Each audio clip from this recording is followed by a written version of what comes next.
Lolo, mabuti pa po siguro. Ibigay ko na lang kay Patrash ito. Para tuluyan na po siyang gumaling. Huwag kang mag-alala, Nelo. Meron naman talagang pagkain nakalaan para sa kanya.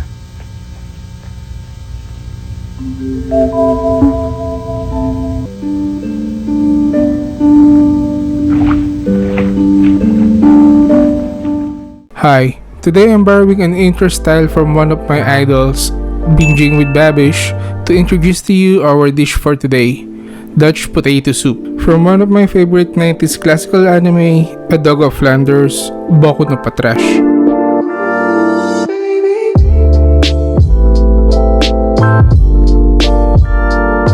A Dog of Flanders is an 1872 novel by British author Marie-Louise de Loramy that tells a beautiful story between an orphaned boy named Nello and his dog best friend Patrash.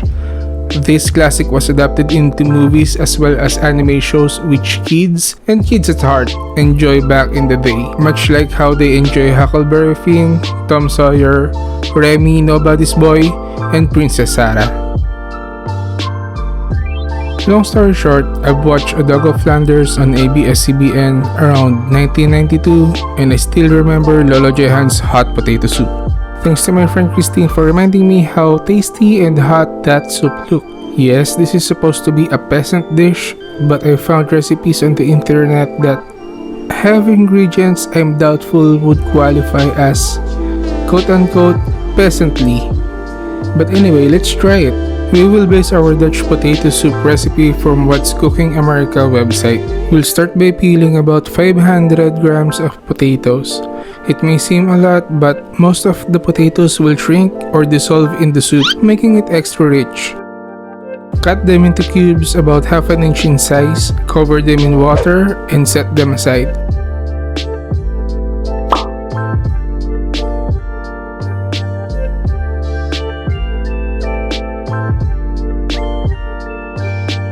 Next step is chopping an onion into small cubes, as small as you can make them. In peeling an onion, I normally don't cut all the way. I leave a small tear on the onion skin where I can clip it with my knife and peel the rest of the skin easily, like this.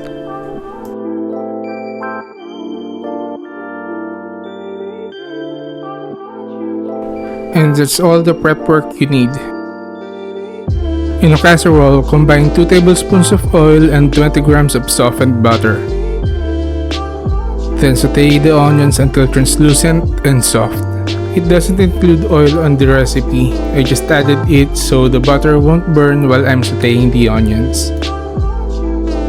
Then add 3 tablespoons of all-purpose flour to make a roux. Cook the flour in the butter and onions until the raw flour smell is gone.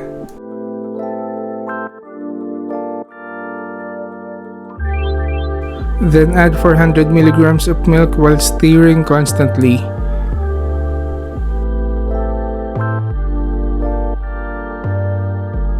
A cup and a half of water.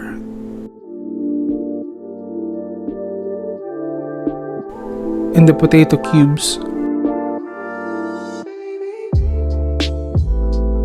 A teaspoon of ground black pepper. And a dash of salt.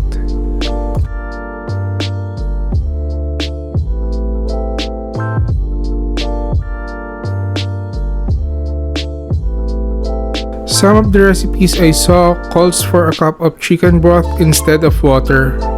I don't have any, so I'm improvising with a chicken beyond cube.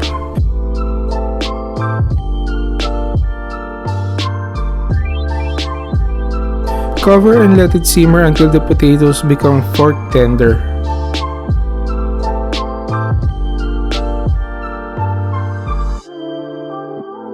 So apparently they have cans of cream of mushroom in the late 1800s Belgium.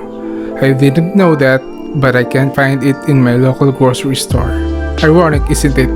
So if you can look for the canned cream of mushroom, go for that one instead of this powdered variety, because you'll spend several minutes trying to dissolve it in your soup.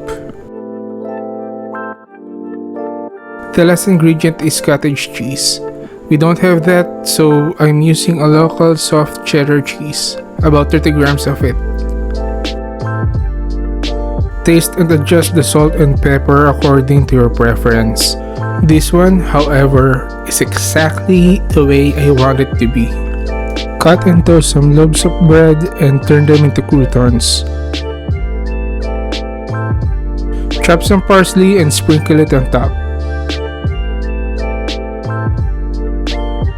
And there you have it, a Dutch potato soup from the 1800s. The variety of taste and textures will dance on your palate. I'm not kidding. I'm not hyping this up. It's really good, though I need to thin this more because I made some tasty, rich, thick Dutch potato soup. Once again guys, thanks for watching and see you again next time.